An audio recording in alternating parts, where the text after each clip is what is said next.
चलिए बात करते हैं सेल साइकिल रेगुलेशन की। तो पहले हम देखते हैं जो बेसिक स्टेप्स होते हैं।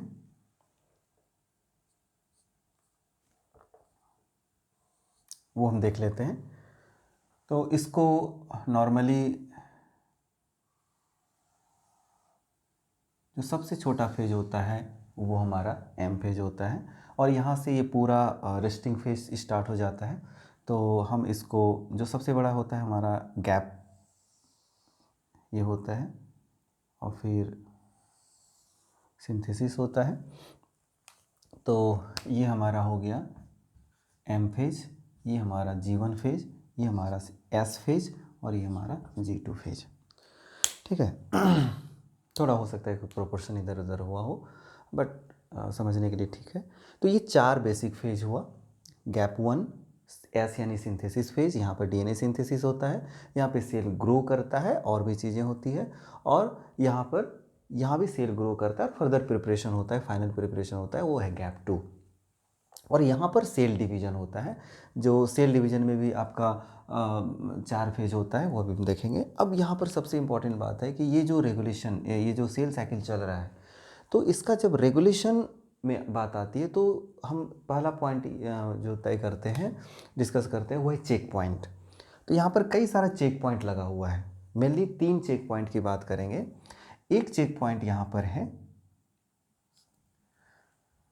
कि यदि वो G1 कंप्लीट कर लेता है, और वो चेक पॉइंट चेक करेगा कि G1 में जितनी बातें होनी चाहिए वो यदि कंप्लीट हो गया है, तो यहाँ पर उसको फर्दर अलाउ कर देगा। तो पहला चेक पॉइंट यानी आप चेक पोस्ट कर सकते हैं, कि होता है ना कि भाई आपको चेक किया जाता है, यदि सब कुछ ओके है तो कहता है ओके जाइए, यदि कोई चीज़ नहीं ओके हुआ तो क्या हो जाएगा, हॉल्ट में रखता है, फिर उसको ये करता है, सॉल्व करता है।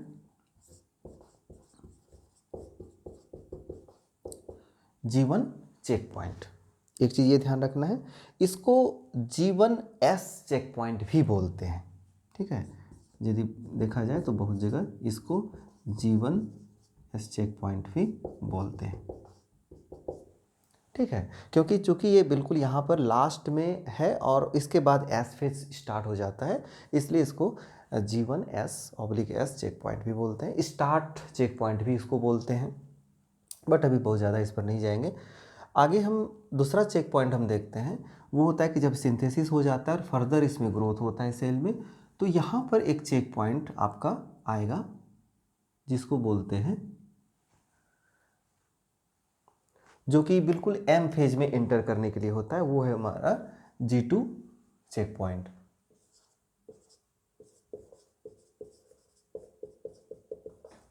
तो ध्यान रहे, ये एक्चुअल में यहाँ पर हो रहा है, G2 चेक पॉइंट यहाँ पर है, G1 चेक पॉइंट यहाँ पर है, और एक चेक पॉइंट और होता है यहाँ पर, उसको बोलते हैं M check point.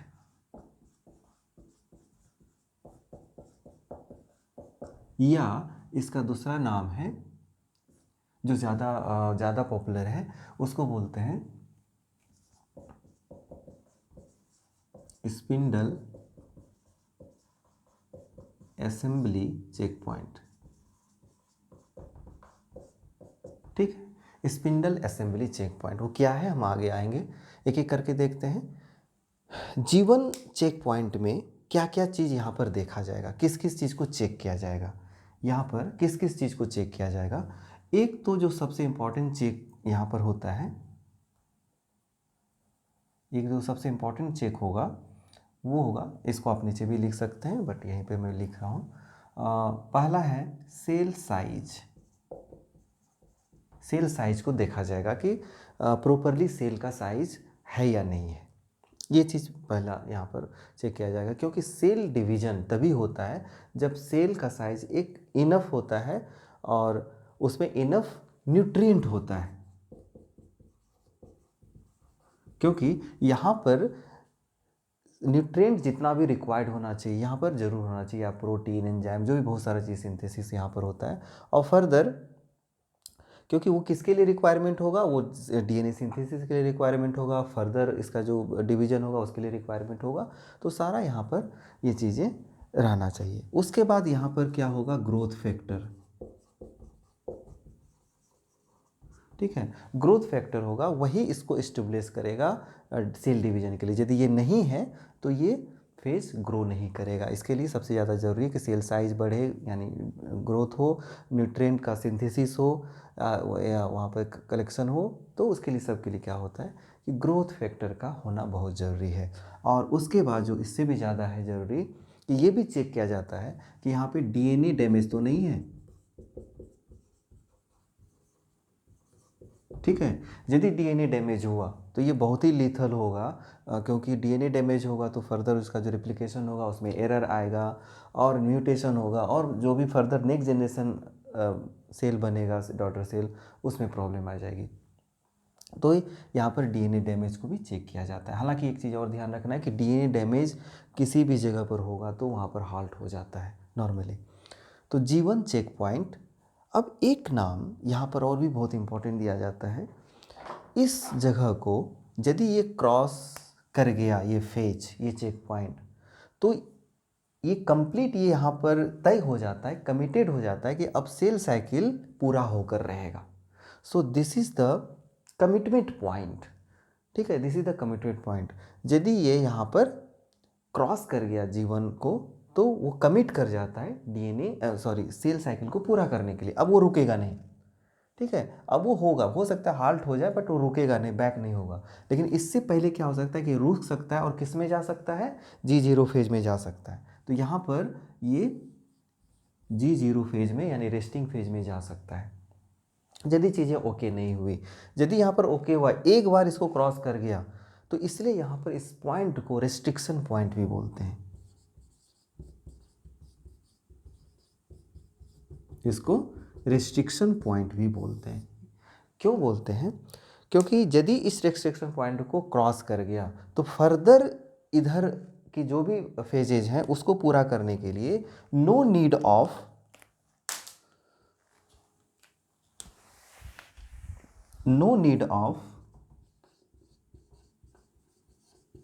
Growth factor.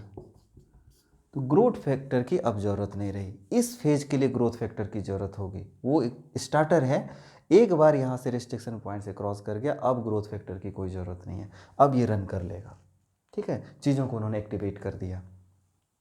तो ये चीज़ें ध्यान में रखनी है। उसके बाद ऑब्वियसली यहाँ पे क्या होगा, डीएनए सिंथेसिस होगा। एक कॉपी डीएनए है तो उसका 2 कॉपी बन जाएगा, ठीक है। कंटेंट ये हो जाएगा। मान लीजिए कि यहाँ पर डीएनए इस तरह से था, हम चूँकि डिप्लॉयड में बना रहे हैं 2 सेट जो होता है पेयर में, तो यहाँ पर क्या हो जाएगा, इस तरह से डुप्लीकेट हो जाएगा, ठीक है, डबल हो जाएगा। तो इस तरह से यहाँ पर आकर कंप्लीट हो जाता है। उसके बाद फर्दर ग्रोथ होगा, फर्दर यहाँ पे सेल साइज बढ़ेगा, बहुत सारे प्रोटीन एंजाइम भी यहाँ पर बनेगा। तो एक तरह से मेटाबॉलिकली बहुत ही एक्टिव होता है। बट डीएनए सिंथेसिस केवल यहीं पर होगा, एस फेज में ही, ना यहाँ होगा ना यहाँ होगा, यहाँ पर पूरा कंप्लीट हो जाएगा। तो अब ये किस चीज़ को चेक करता है, ये चीज़ें ध्यान में देनी जरूरी है, ठीक है। अब ये किस चीज़ को चेक करता है ये ध्यान देने में जरूरी है। पहला, एक तो सेल साइज को ही चेक करेगा ही करेगा, क्योंकि यहाँ भी ग्रोथ करेगा, ठीक है, यहाँ भी सेल ग्रो करेगा। और जो सबसे इंपॉर्टेंट पॉइंट है वो क्या है, ये देखेगा कि डीएनए रिप्लिकेशन और सिंथेसिस कंप्लीट हुआ या नहीं। ये बहुत ज़्यादा ज़रूरी है। यदि डीएनए कंप्लीट नहीं होता है तो फिर फर्दर क्या होगा, एरर आ जाएगा, किसी सेल में कम डीएनए चला जाएगा, किसी में ज़्यादा रह जाएगा, या ठीक है। तो इस तरह से डीएनए सिंथेसिस का कंप्लीशन बहुत ज़रूरी है, इसलिए चेक पॉइंट होता है। चेक पॉइंट में बहुत जो ज़रूरी है यहाँ पे सेल ग्रोथ का होना बहुत ज़रूरी है। प्रॉपरली सेल साइज इनफ होना चाहिए, डीएनए डैमेज नहीं होना चाहिए तभी, और प्रॉपर न्यूट्रिएंट होना चाहिए। तो यहाँ पर G2 चेक पॉइंट में क्या होगा कि डीएनए सिंथेसिस होना बहुत ज़रूरी है। और M चेक पॉइंट में, ठीक है, यहाँ पर हो क्या रहा है एक्चुअल में, सेल डिवीजन जब हो रहा है तो जो सबसे इंपॉर्टेंट जो इवेंट होता है उसमें क्रोमोसोम 2 सेट बना है तो वो डिवाइड होगा इक्वली 2 डॉटर सेल में। तो डिवाइड कौन करता है, पता है कि मेटाफेज में क्या होता है कि सारा क्रोमोसोम आके इक्वेटर पर होता है और स्पिंडल फाइबर इसको बाइंड करता है, और फिर एनाफेज में क्या होता है, उसको खींचता है, दोनों तरफ लेके जाता है आधा आधा। तो यदि ये स्पिंडल फाइबर ठीक से अटैच नहीं किया सारे क्रोमोसोम पर, तो क्या हो जाएगा, यहाँ डिवीजन ही इनकम्प्लीट होगा, किसी में ज़्यादा रह जाएगा, किसी डॉटर सेल में, और किसी में ज़्यादा चला जाएगा। ठीक है, तो इसीलिए इसको बोलते हैं स्पिंडल असेंबली चेक पॉइंट। यानी यहाँ पर असेंबली यानी क्रोमोसोम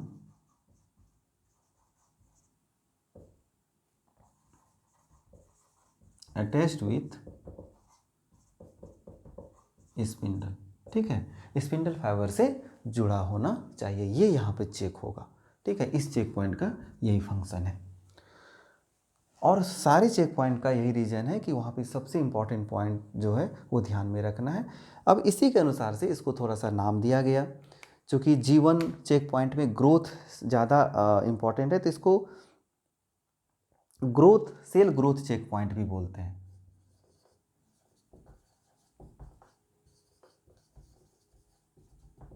ठीक है, ये एक कॉमन अल्टरनेटिव नेम है, आप इसको यूज कर सकते हैं इसके साथ, सेल ग्रोथ चेक पॉइंट। यहाँ पर सबसे इंपॉर्टेंट चीज़ क्या हो रहा है, डीएनए सिंथेसिस को चेक किया जा रहा है कि वो कंप्लीट हुआ या नहीं हुआ, तो डीएनए सिंथेसिस चेक पॉइंट इसको बोलते हैं।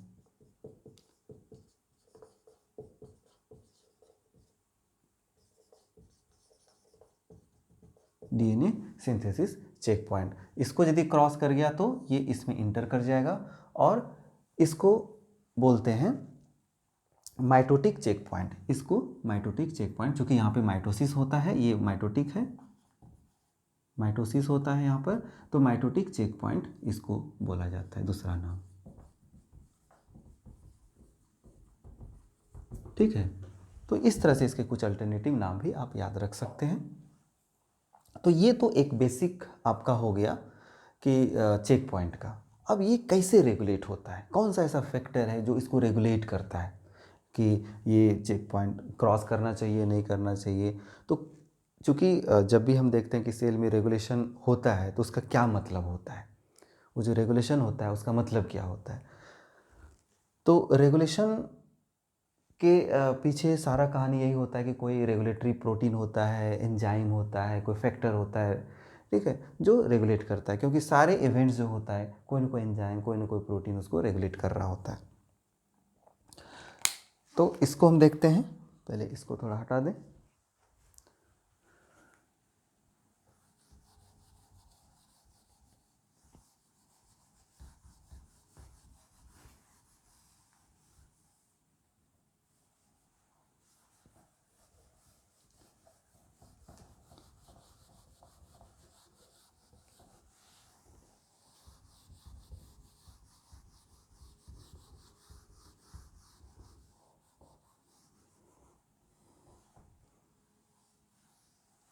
ठीक है, अब इसमें होपफुली कि आप लोग इस नाम से फेमिलियर हैं। तो cyclin dependent CDK, cyclin dependent kinase CDK बोलते हैं, वो इन्वॉल्व होता है। ठीक है, क्या इन्वॉल्व होता है, तो एक होता है involve cyclic dependent kinase.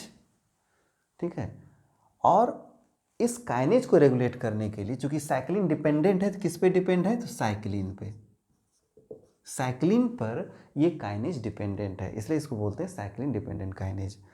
Cyclin का नाम साइक्लिन क्यों पड़ा, साइक्लिन जो रेगुलेटरी प्रोटीन है, क्योंकि वो साइक्लिक वे में वो अपीयर होता है। एक पर्टिकुलर साइक्लिन अपीयर होगा और फिर डिसअपीयर हो जाएगा, वो अपना काम करके डिसअपीयर हो जाएगा, फिर दूसरा साइक्लिन आएगा वो होगा, और हर साइक्लिन एक स्पेसिफिक टाइप के सीडी को एक्टिवेट करेगा, और यहाँ भी जो भी फंक्शन हो रहा है उसको रेगुलेट करके आगे बढ़ जाएगा। तो पहले हम याद रखते हैं कि हर फेज में कौन सा साइक्लिन आता है। जीवन के स्टार्टिंग में जो तुम्हारा साइक्लिन आ जाएगा वो है साइक्लिन डी। ठीक है, साइक्लिन डी यहाँ से अपीयर होना शुरू हुआ, धीरे धीरे इसका कंसंट्रेशन बढ़ेगा और फिर धीरे धीरे घट जाएगा। हम देखेंगे कि कैसे क्यों बढ़ जाता है और क्यों घट जाता है, उसकी बात हम करेंगे अभी। और जस्ट इसका जब हम लास्ट देखें, यदि हम इसका लास्ट देखें तो करीब करीब यहाँ पर at the end of G1 यहाँ पर साइक्लिन ई अपियर होना शुरू हो जाता है। क्या होता है? साइक्लिन ई अपियर होना शुरू हो जाता है।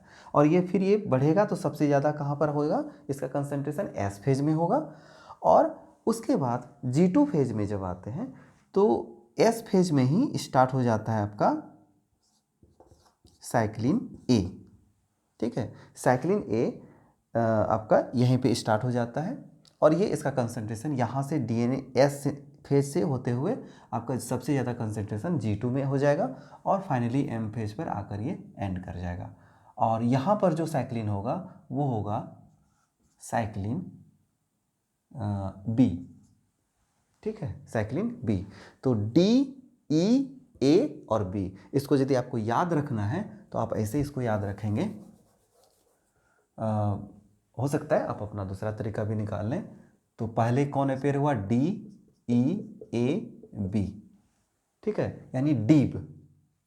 आप इससे सिमिलर वर्ड याद रखिए, डीप। यानी गलती से आपने डीप लिखना था, आपने डीप लिख दिया, तो अब आपको याद रहेगा कि डीप यानी डी, ई, ए, एफ यानी बी आप कर दीजिए। तो आप दूसरा तरीका भी इसको निकाल सकते हैं। याद करने के लिए बहुत सारे टेक्निक होते हैं, अपना अपना तरीका आप यूज कर सकते हैं। तो अब है कि साइक्लिन अपियर हो रहा है। ठीक है, साइक्लिन अपियर हो रहा है। ठीक है, साइक्लिक मैनर में, इसलिए इसका नाम साइक्लिन है। कैसे अपियर हो रहा है थोड़ा सा हम देख लेते हैं। यहाँ पर मान लिया जाए डी है, ये अपियर हुआ, ठीक है, और फिर डिसअपियर हो गया।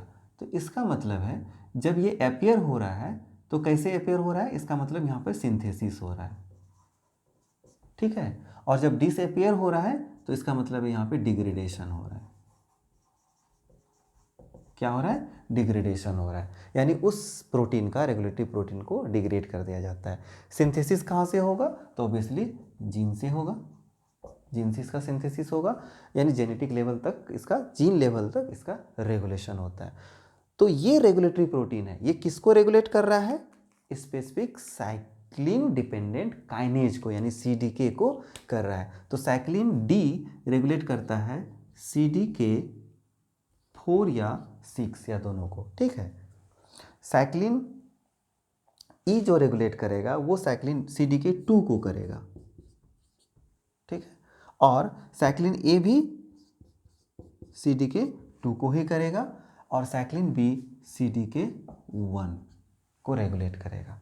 यानी जो इस फेज में जो रोल है वो CDK 4 एंड 6 का रोल है। उसके बाद एस फेज में CDK 2 का रोल है और इंक्लूडिंग CDK 2 का रोल है यहाँ पर। और यहाँ पर CDK 2 का यहाँ पर भी रोल है फर्दर, और यहाँ पर CDK 1 का रोल है। तो इस तरह से कॉम्बिनेशन होता है। ऑब्वियसली इसके अलावे भी बहुत सारे साइक्लिन होते हैं, बहुत सारे CDK होते हैं जो इन्वॉल्व होते हैं, बट ये सबसे सिंपलेस्ट और ईजीएस्ट, इतना मिनिमम आपको याद रखना है। फर्दर आप इसमें बहुत सारे साइक्लिन है, बहुत सारे और भी चीज़ें हैं जो आप इसको ऐड कर सकते हैं। तो कभी जब हम एडवांस क्लास में हम इसका डिस्कशन करेंगे तो और भी उसके फर्दर साइक्लिन और CDK की बात करेंगे, बट अभी इतना बेसिक है जितना कि आपको इतना याद रखना है। इवन हम ग्रेजुएशन के लिए भी ये बहुत काफ़ी हो जाएगा। अब हम देखते हैं कि ये कैसे इसका अपियर होता है। यदि इसको हम देखें कि साइक्लिन मैनर में कैसे अपियर हो रहा है तो हम इसका अपियर होने का ग्राफ हम देख सकते हैं। यहाँ पर हम बनाते हैं इसको, इसका एक ग्राफ बनाते हैं। कैसे बनाएंगे ठीक से देख लीजिए। यहाँ पर मान लिया जाए कि हमने G1 फेज बनाया, फिर यहाँ पर S बनाया, यहाँ पे G2 बनाया और यहाँ पे M बनाया। ठीक है, तो G यहाँ से D बढ़ना शुरू हुआ। ठीक है, ये ऑलमोस्ट ये साइकिल तक चलता है इसका, बट धीरे धीरे डिक्रीज कर जाता है। तो यहाँ से तो ये बढ़ना शुरू होगा, लेकिन M तक आते आते ये डिक्रीज कर जाएगा। ठीक है, M तक आते आते डिक्रीज कर जाएगा। उसके बाद आपका आएगा, उसके बाद आएगा साइक्लिन ई। साइक्लिन ई क्या होता है कि G1 के लास्ट से स्टार्ट होता है बनना और S फेज में बढ़ जाता है और करीब करीब G2 आते आते ये डिक्लाइन कर जाता है। ठीक है, ये हो जाएगा। और उसके बाद आपका ए करीब करीब एस फेज में स्टार्ट होता है और G2 फेज में ये जाकर M होते होते ख़त्म हो जाएगा। और G2 के लास्ट में कौन अपेयर होना शुरू होगा, करीब करीब साइक्लिन B स्टार्ट हो जाएगा अपेयर होना शुरू होना, और ये M फेज में सबसे ज़्यादा होगा, ठीक है, जो कि M फेज को रेगुलेट करेगा। तो इस तरह से आप बना सकते हैं। ये बस एक रफ डायग्राम है, आपको समझने के लिए बनाया गया। तो ये आपका हो जाएगा साइक्लिन B, ठीक है।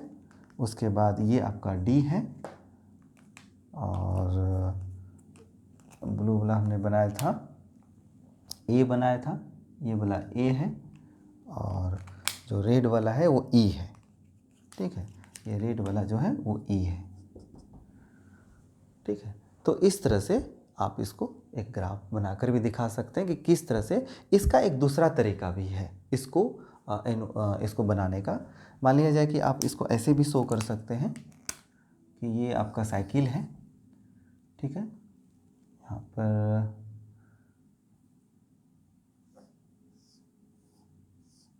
हम रफ बना रहे हैं G2, G1, S और M।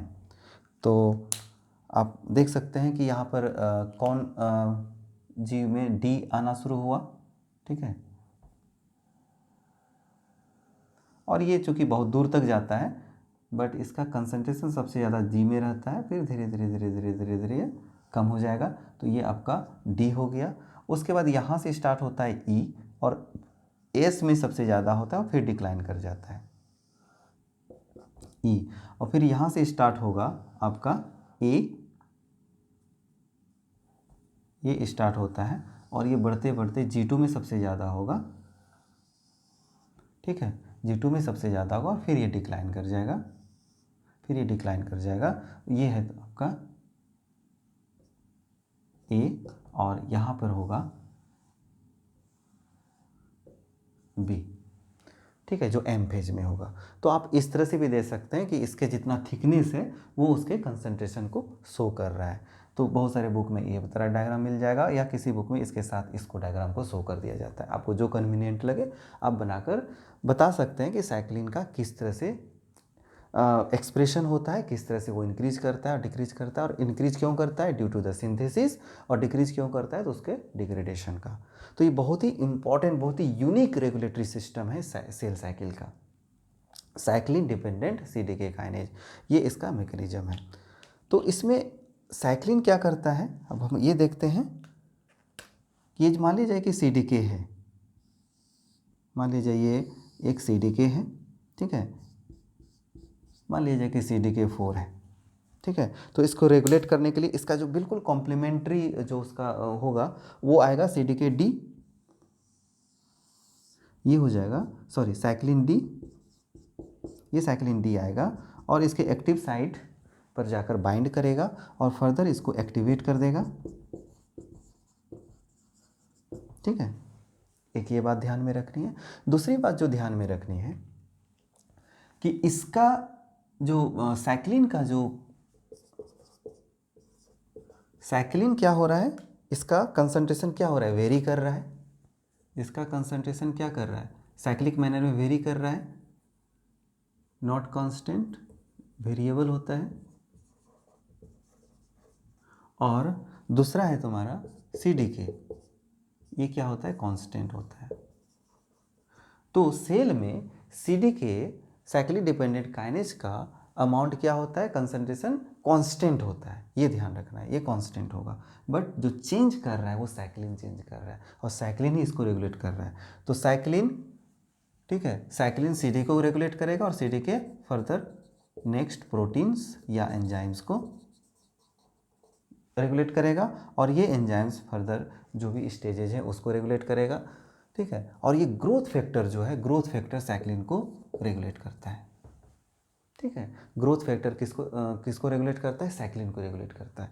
तो इस तरह से यहाँ पर स्पेशली यहाँ पर जो साइक्लिन D है, यहाँ पर ग्रोथ फैक्टर इसको रेगुलेट करता है। तो इस तरह से अब इसके बाद हम लोग देखेंगे इसका जो मॉलिक्यूलर मैकेनिज्म कि यहाँ पर जो इवेंट हो रहा है, जो चेक पॉइंट है या तो वो कैसे उसको चेक पॉइंट में चेक करता है और यदि कैसे उसको रोकता है यदि कोई प्रॉब्लम है, और कैसे फिर अलाउ करता है। तो पूरा एक मॉलिक्यूलर मैकेनिज्म है हर चेक पॉइंट पर।